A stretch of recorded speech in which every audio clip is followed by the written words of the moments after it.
Saudara anggota jemaat dan simpatisan GKI Taman Cibunut Bandung, serta saudara-saudara sekalian dimanapun saudara berada, salam sejahtera. Kita berjumpa kembali dalam acara PA Jemaat setiap hari Rabu pukul 7 malam. Marilah kita berdoa mohon pimpinan Tuhan. Tuhan, terima kasih kalau pada saat ini Tuhan satukan kembali di dalam PA Jemaat. Kami rindu untuk mempelajari firman-Mu sehingga kami semakin memahami apa yang menjadi kehendak Tuhan dalam hidup kami. Tuhan, saat ini kami hendak belajar sebagian dari surat kepada jemaat Efesus yang tertulis di kitab Wahyu. Tuhan, pimpinlah kami semuanya sehingga apa yang kami pelajari, kami pahami, boleh kami terapkan dalam kehidupan kami, bagaimana kami hidup berjemaat dengan benar. Pimpin kami semuanya ya Tuhan. Dalam nama Tuhan Yesus kami telah berdoa. Amin. Saudara sekalian, sebagaimana biasanya kalau PA, baiknya saudara juga siap dengan Alkitab kita, sehingga nanti kalau kita membaca Alkitab, beberapa ayat kita mudah menemukannya kembali. PA saat ini temanya adalah surat Yohanes kepada jemaat di Efesus. Engkau telah meninggalkan kasih-Mu yang semula. Saudara sekalian, surat Yohanes kepada jemaat di Efesus ini perlu kita bedakan dengan surat Paulus kepada jemaat di Efesus. Kalau surat Paulus kepada jemaat di Efesus biasanya disingkat dengan Efesus, atau yang lain Galatia, Kolose, begitu. Dan surat-surat ini terpisah menjadi surat atau kitab tersendiri yang ditulis oleh Rasul Paulus. Tetapi surat Yohanes kepada jemaat di Efesus ini ada dalam kitab Wahyu, tidak terlepas sendiri, ada di dalam kitab Wahyu, ya.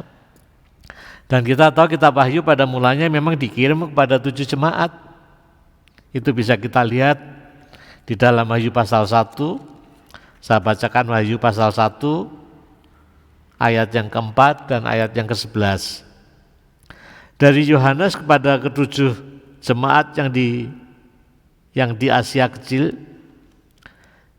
kasih karunia dan damai sejahtera menyertai kamu dari Dia yang ada dan yang sudah ada dan yang akan datang, dan dari ke-7 roh yang ada di hadapan tahtanya. Lalu ke-7 jemaat itu mana aja? Dalam ayat 11 dikatakan,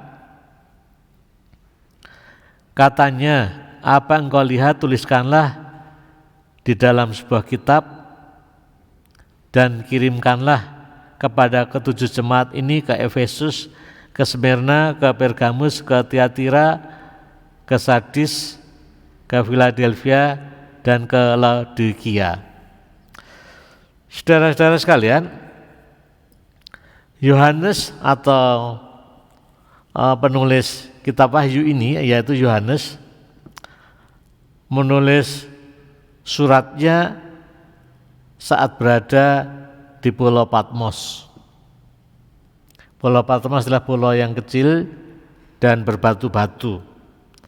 Mengapa Yohanes ada di Pulau Patmos?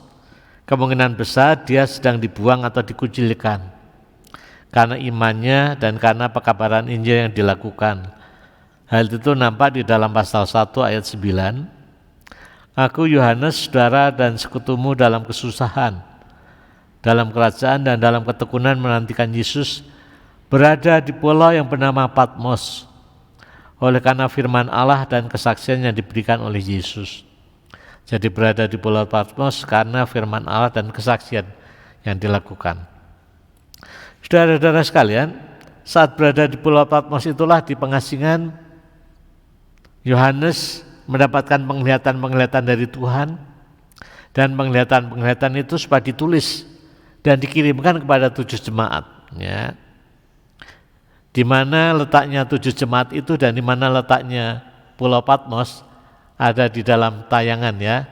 Ada dalam tayangan, ada peta Asia Kecil. Ya, di sana ada 7 kota, di mana ada jemaat-jemaat di sana ada 7 yang salib-salib itu. Lalu seberangnya sedikit Efesus itulah Pulau Patmos, ya, di seberang sedikit karena pulau tersendiri. Saudara bisa melihat peta dalam Alkitab atau peta yang saya tayangkan itu. Saudara sekalian, penglihatan-penglihatan yang ditulis dan dikirimkan kepada 7 jemaat ini, apa isinya? Isinya tentu bervariasi sekali tergantung situasi dan kondisi jemaat masing-masing. Dan inilah yang menarik kita pelajari. Maka dalam PA setiap hari Rabu mulai sekarang dan seterusnya nanti akan dilaksanakan secara serial, ya. Kali ini membahas surat yang pertama yaitu kepada jemaat Efesus, minggu depan surat berikutnya kepada jemaat Smyrna dan seterusnya sampai ke 7 jemaat yang dikirimi suratnya kayak apa nanti kita lihat di dalam PA setiap hari Rabu yang berseri ini. Saudara sekalian, setiap jemaat tentu punya masalah dan pergumulan sendiri dari dulu sampai sekarang. Tetapi yang menarik sekali, saudara sekalian, seringkali masalah-masalah yang ada, pergumulan yang muncul itu secara esensial itu terus berulang, terus saja terjadi. Maka sangat berguna juga kalau kita mempelajari pergumulan jemaat di Efesus, kita melihat bagaimana kondisinya, keadaannya, lalu menjadi bekal bagaimana kita menghadapi pergumulan pada jemaat pada masa kini, ya. Dan sekarang dalam PA yang hari Rabu yang hari ini, dalam serial yang pertama ini, kita akan membaca surat Yohanes kepada jemaat Efesus, yaitu dari Wahyu pasal 2 ayat yang ke-7. Saya akan membacakan Wahyu pasal 2 ayat 1 sampai ke-7. Saudara juga bisa membaca dalam kitab saudara masing-masing. Kepada jemaat di Efesus, tuliskanlah kepada malaikat jemaat di Efesus, inilah firman dari Dia yang memegang ke-7 bintang itu di tangan kanannya dan berjalan di antara ke-7 kaki dian emas itu. Aku tahu segala pekerjaanmu, baik jerih payahmu maupun ketekunanmu. Aku tahu bahwa engkau tidak dapat sabar terhadap orang-orang jahat, bahwa engkau telah mencobai mereka yang menyebut dirinya rasul, tetapi yang sebenarnya tidak demikian, bahwa engkau telah mendapati mereka pendusta, dan engkau tetap sabar dan menderita oleh karena namaku, dan engkau tidak mengenal lelah. Namun demikian aku mencela engkau, karena engkau telah meninggalkan kasihmu yang semula. Sebab itu ingatlah betapa dalamnya engkau telah jatuh. Bertobatlah dan lakukanlah lagi apa yang semula engkau lakukan. Jika tidak demikian, aku akan datang kepadamu dan aku akan mengambil kaki dianmu dari tempatnya, jikalau engkau tidak bertobat. Tetapi ini yang ada padamu, yaitu engkau membenci segala perbuatan pengikut-pengikut Nikolaus, yang juga aku benci. Siapa bertelinga, hendaklah ia mendengarkan apa yang dikatakan Roh kepada jemaat-jemaat.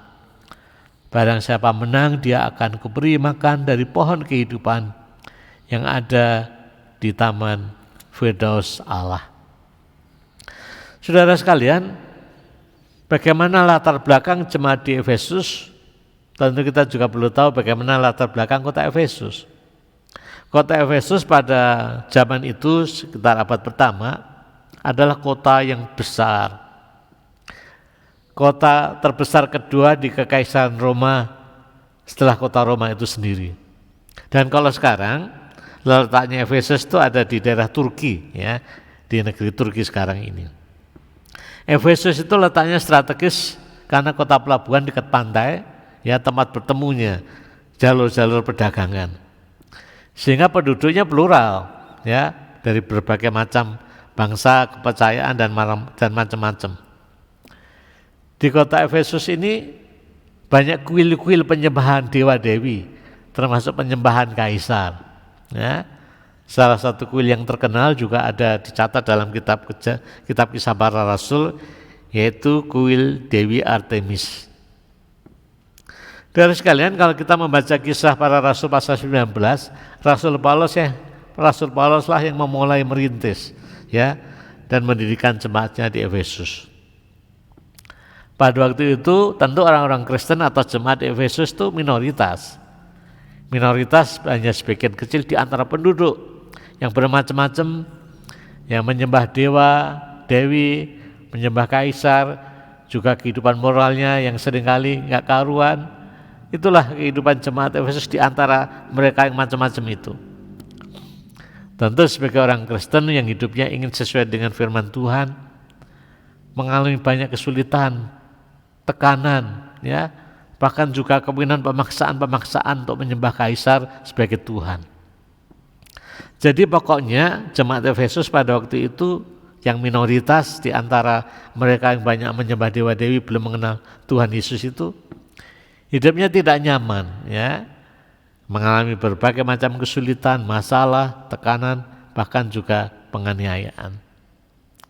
Dalam situasi dan konteks jemaat Efesus yang seperti itulah, melalui Yohanes Tuhan memberikan nasihat-nasihat dan peringatan-peringatannya kepada jemaat Efesus, ya, yang tadi kita baca kepada jemaat Efesus dalam Wahyu pasal 2 ayat 1 sampai yang ke-7 tadi.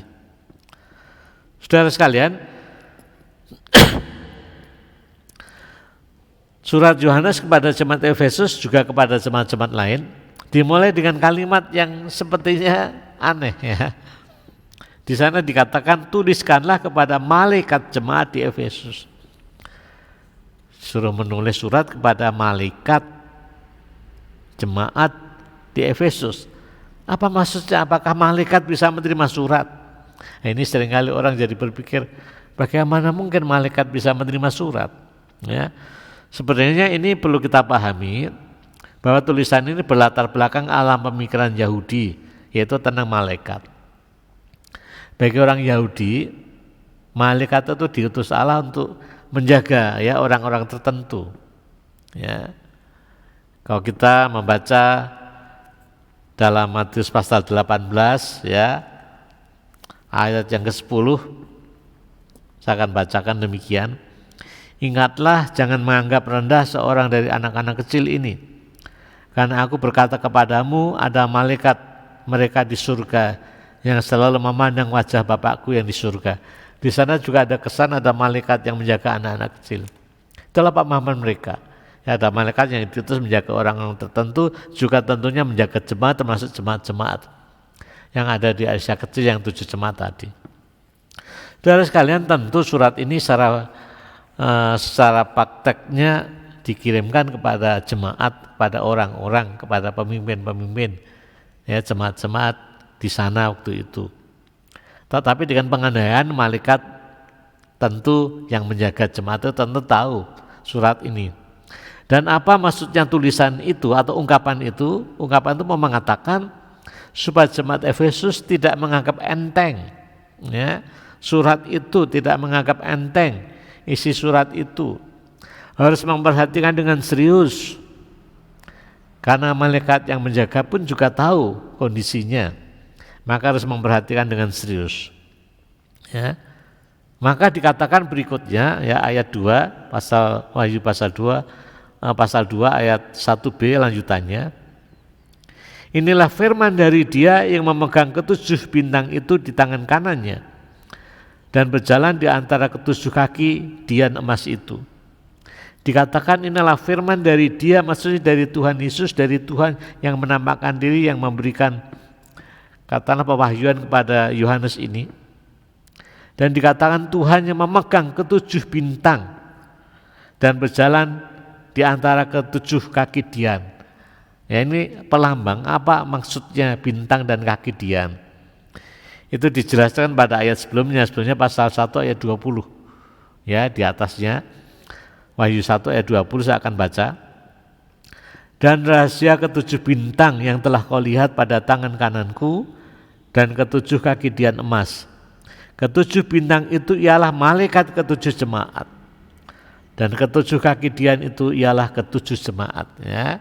Jadi dikatakan bintang itu adalah malaikat jemaat, kaki dian adalah jemaat itu sendiri. Dikatakan Tuhan memegang, artinya apa?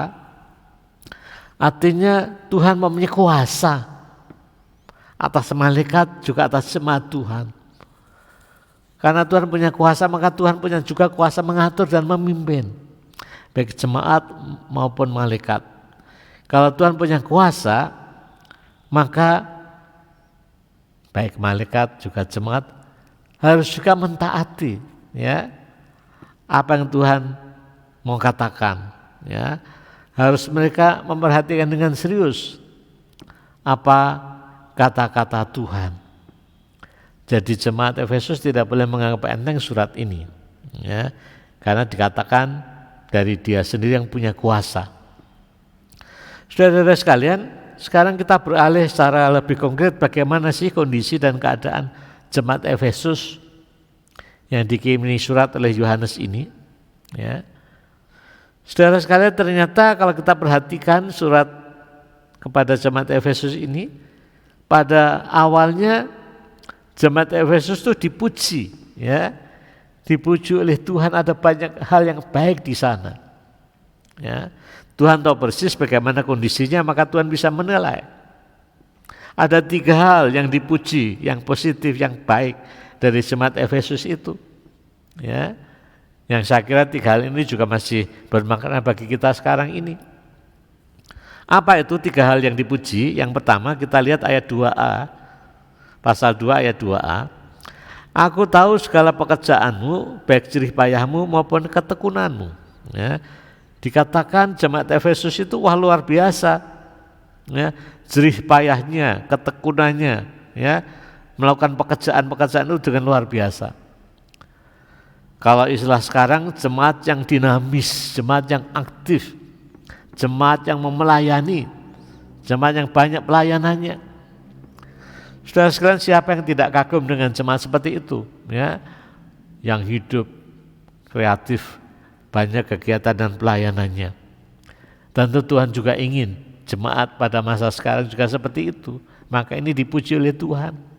Seperti jemaat kita pun sekarang ini Tuhan juga ingin kita semua juga aktif, dinamis, kreatif, melayani dengan baik. Ya, itu dipuji Tuhan. Itu yang pertama. Yang kedua, yaitu ayat 2b. Aku tahu bahwa engkau tidak dapat sabar terhadap orang-orang jahat, bahwa engkau telah mencobai mereka yang menyebut dirinya rasul, tetapi yang sebenarnya tidak demikian, bahwa engkau telah mendapati mereka berdusta. Yang kedua yang dipuji adalah jemaat Efesus tidak kompromi dengan kejahatan, dengan kebohongan, dengan dusta, dengan kepalsuan. Pada waktu itu ada banyak nabi palsu, rasul palsu ya. Dan mereka jemaat Efesus tidak kompromi dengan mereka. Jemaat Efesus tidak mentolerir adanya kejahatan, kebohongan, kepalsuan dan seterusnya. Jemaat Efesus tetap setia pada ajaran Tuhan, pada firman Tuhan, pada kehendak Tuhan. Juga disinggung pada ayat yang ke-6, tetapi ini yang ada padamu, yaitu engkau membenci segala perbuatan pengikut-pengikut Nikolaus yang juga kebenci. Contohnya Nikolaus dan pengikutnya, ya, dikatakan dibenci karena mereka mengajarkan yang enggak benar. Saudara sekalian, jemaat seperti ini juga dipuji, dan saya pikir ini juga baik untuk bisa kita renungkan sebagai jemaat masa kini. Bagaimana kita juga tidak mentolerir adanya kejahatan, kepalsuan, kebohongan, kemunafikan. Ya. Bagaimana kita juga terus berpegang, berjanji untuk menjunjung, mewujudkan firman Tuhan, ajaran gereja yang benar. Ya. Kita memegang apa yang Tuhan inginkan dalam kehidupan kita sesuai dengan Alkitab, ajaran-ajaran Tuhan, firman Tuhan harus kita pegang. Itu tentunya juga baik. Lalu yang dipuji yang ketiga, ayat yang ketiga, saudara sekalian. Dan engkau tetap sabar dan menderita oleh karena namaku, dan engkau tidak mengenal lelah. Di sini juga dikatakan mereka jemaat Efesus itu tetap sabar dalam penderitaan, ya, tetap sabar dan terus berjuang, tidak mengenal lelah, tidak mengenal putus asa, tidak pernah goyah imannya di tengah kesulitan, penderitaan, bahkan penyiksaan dan penganiayaan. Bahkan dikatakan mereka berani berkorban. Saudara-saudara, bukankah ini hal yang baik? Ya, di tengah pergumulan, masalah, tantangan, kesulitan, tekanan, tetap berpegang pada iman, rela berkorban, tidak goyah imannya. Jadi saudara-saudara sekalian, itulah hal-hal yang positif, 3 hal yang juga dibutuhkan pada jemaat masa kini dari jemaat Efesus yang patut kita teladani. Ya, yang pertama yaitu aktif dan kreatif dalam kegiatan, serius di dalam hal ajaran, mewujudkan ajaran atau firman Tuhan. Ketika berani berkorban. Bukankah ini gambaran jemaat yang sepertinya ideal? Namun demikian saudara sekalian, kalau kita membaca lebih lanjut, ternyata walaupun jemaat Efesus dipuji-puji dengan banyak hal yang baik ini, tapi toh ada kekurangannya. Kekurangannya ini bahkan kekurangan yang cukup fatal dan cukup mendasar. Apa kekurangan jemaat Efesus sehingga sampai dicela dan diperingatkan oleh Tuhan melalui Yohanes? Kita baca ayat 4 dan ayat 5a. Namun demikian aku mencela engkau, karena engkau telah meninggalkan kasihmu yang semula. Sebab itu ingatlah betapa dalamnya engkau telah jatuh. Itulah jemaat Efesus, telah meninggalkan kasihnya yang semula.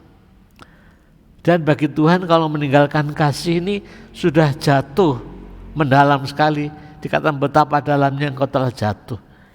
Ini sebenarnya suatu peringatan yang keras. Sudah tidak ada lagi kasih dalam jemaat.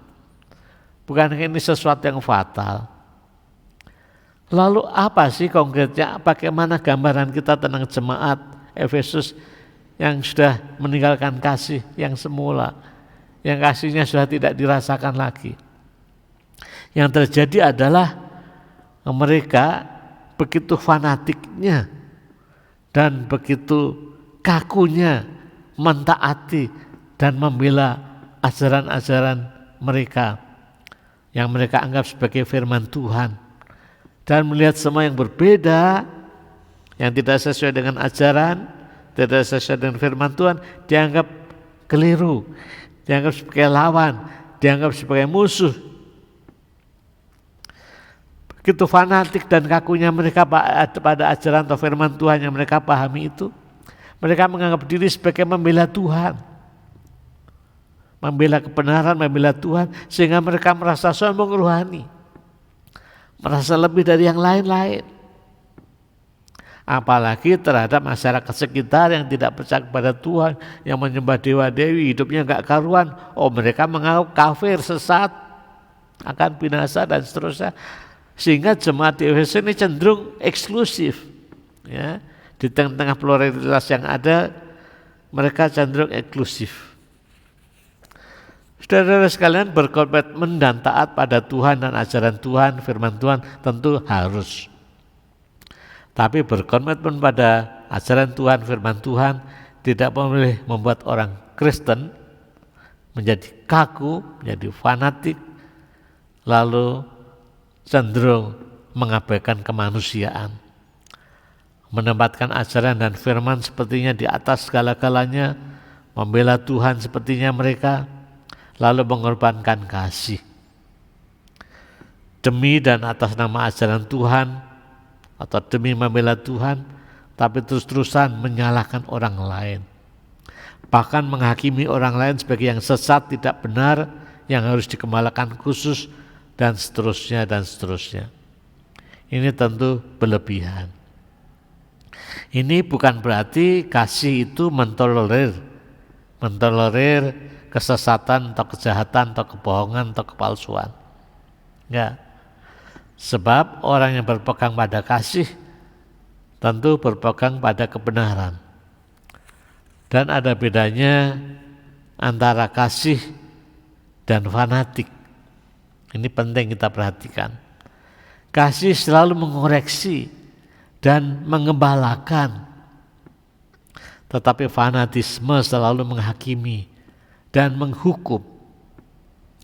Kasih selalu membuka diri untuk pengampunan, tapi fanatik selalu menguntuki. Kasih selalu merindukan yang tersesat kembali, seperti anak yang hilang kembali, domba yang hilang kembali, tapi fanatisme, ingin mengusir, bahkan menghilangkan orang lain yang berbeda. Saudara sekalian, terhadap jemaat Efesus yang cenderung fanatik dan kaku ini merasa paling baik dan paling benar, tanpa sadar mengorbankan kasih, tanpa sadar mengorbankan kemanusiaan. Inilah yang diingatkan Tuhan Yesus, supaya jemaat Efesus bertobat dan melakukan yang benar. Bertobat maksudnya menyadari kesalahannya, menyadari kefanatikannya, menyadari dirinya yang paling baik dan paling benar. Itu tidak baik, tidak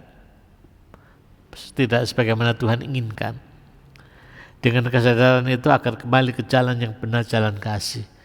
Melihat manusia sebagai manusia, memanusiakan orang, bukan memusuhi dan memisahkan, tapi merangkul dan menyatukan. Dan selain teguran dan peringatan Tuhan terhadap jemaat Efesus ini tentunya masih relevan bagi kita pada masa kini dalam hidup berjemaat. Janganlah kita terjebak pada ilusi-ilusi merasa paling baik, paling benar karena sesuai firman Tuhan dan sesuai ajaran gereja, sesuai takar talak, tata gereja tata laksana, lalu tanpa sadar memilah-milah orang, tanpa sadar menghakimi orang lain, menyalahkan orang lain. Kasih harus menjadi dasar utama pondasi hidup berjemaat, juga tentunya hidup bersama yang lain. Kasih selalu memberi ruang bagi Roh Kudus yang menyadarkan kita bahwa manusia, siapapun mereka, bagaimanapun kondisinya, yang salah sekalipun tetap manusia, ciptaan Tuhan yang dikasih Tuhan, yang Tuhan ingin agar mereka juga kembali, maka kita perlu rangkul. Kasih tidak meniadakan yang lain, tapi kasih selalu ingin bersatu.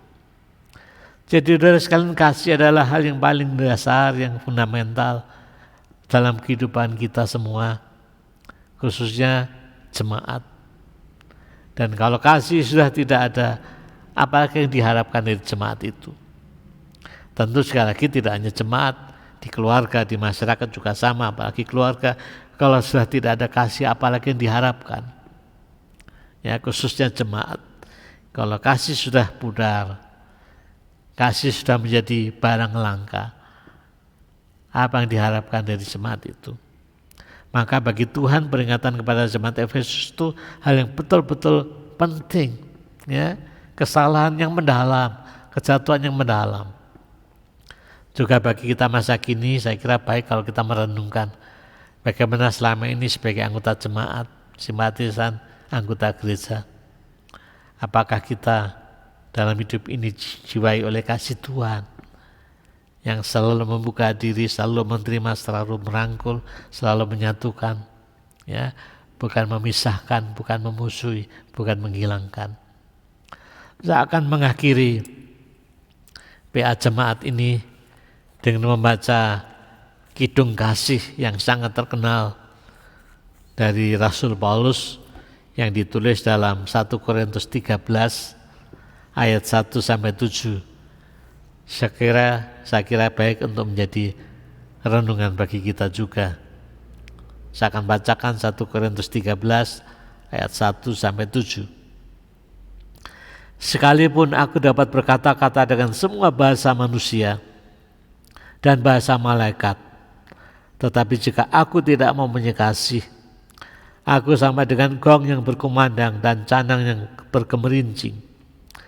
Sekalipun aku mempunyai karunia untuk penubuat, dan aku mengetahui segala rahasia dan memiliki seluruh pengetahuan, dan sekalipun aku memiliki iman yang sempurna untuk memindahkan gunung, tetapi jika aku tidak mempunyai kasih, aku sama sekali tidak berguna.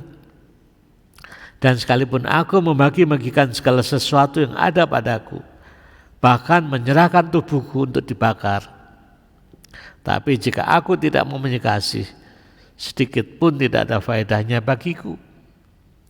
Kasih itu sabar, kasih itu murah hati, ia tidak cemburu, ia tidak memegahkan diri dan tidak sombong. Ia tidak melakukan yang tidak sopan dan tidak mencari keuntungan diri sendiri. Ia tidak pemarah dan tidak menyimpan kesalahan orang lain. Ia tidak bersukacita karena ketidakadilan, tetapi karena kebenaran. Ia menutupi segala sesuatu, percaya segala sesuatu, mengharapkan segala sesuatu, sabar menanggung segala sesuatu. Lalu diakhiri dengan ayat 13, demikianlah tinggal ketiga hal ini, yaitu iman, pengharapan dan kasih. Dan yang paling besar di antaranya ialah kasih. Jangan tinggalkan kasih-Mu yang semula. Amin. Mari kita akhiri dengan berdoa. Ya Tuhan Bapa kami dalam surga, kami bersyukur kepada-Mu kalau Engkau mengingatkan kami kembali mengenai kasih yang semula, kasih yang menggebu-gebu, kasih yang menguasai hati kami kepada-Mu, juga kepada sesama kami. Namun kami juga sadari dalam perjalanan hidup ini, karena ada banyak hal yang kami alami, suka, duka, enak dan tidak enak, membuat kasih cenderung kehilangan kualitasnya. Kami hanya mengasihi kepada mereka yang sesuai, yang cocok, yang sehaluan dengan kami. Sebaliknya yang berbeda, apalagi yang memusuhi, cenderung kasih sudah tidak ada lagi. Tuhan, kami bersyukur Engkau mengingatkan kami kembali mengenai jemaat ini, agar dalam kehidupan bersama, baik berjemaat, berkeluarga, masyarakat dan dimanapun, kasih harus menjadi dasar yang utama.